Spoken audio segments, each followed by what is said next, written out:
not too sure how they assign numbers in the army, and but I think if there is a process, and so it's not a number plucked down here. The other thing is that, so when you translate 28 to Māori, the rua te kaumāwaru, and there was another term that they were known by, te rua te kaumāwaru, the 28. Number is a number, but it's been quite significant, 28. Well, 28th Māori Battalion incorporated what became identified as a particular group, a battalion. I think in army ranks, the words like battalion and all that signify how large something is. So I think battalion is probably the largest grouping you can get, as opposed to a regiment or things like a division. So battalion combined what was known as A, B, C, D. A belonged up north from Taitokero towards Auckland. B Company come into Tainui, Waikato, and included Rotorua out to Taupo, into Whakatane and up to Opotiki. And C Company beyond Opotiki from Torere around the coastline into Ngāti Pro, come right through to Gisborne and goes out to Manutuke, to Muriwai, and up to a place called Paritu. Beyond Paritu, going all the way down to Wellington and pretty much cutting across to Wanganui and New Plymouth and the South Island is D Company. The other company was of the officers. So the A, B, C, D were more the fighting men. All those fellas in there, all those men in there, they were the soldiers. And the extra company was of the officers. Did I have any family? Yeah. My father was in the battalion. Father, his photos in there. And so he went to the war, his younger brother. And there used to be a display here, a German Luger, which is a handgun pistol. There used to be this gun in our telephone box, and it was those old telephones where you got a ring like that. And I always saw it, I was fascinated by it when I was a kid. I'd touch it, have a look and all that, and I'd ask, oh, where did this come from? I didn't know at the time what it was.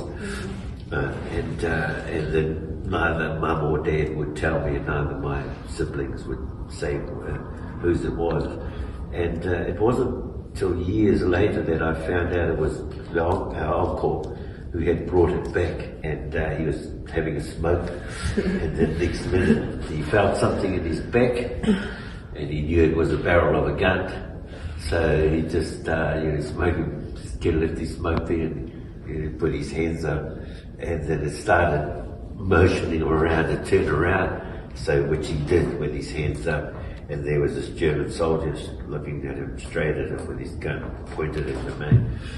And they kind of just exchanged glances as well as they could, and then just with the light coming off the cigarette, and the German fellow just went, he wanted to smoke. And so he gestured him, and he went to got a cigarette out of cigarette pack. And then light it up. So there they were having a smoke with each other in the middle of the night, wherever they were, out in the middle of nowhere.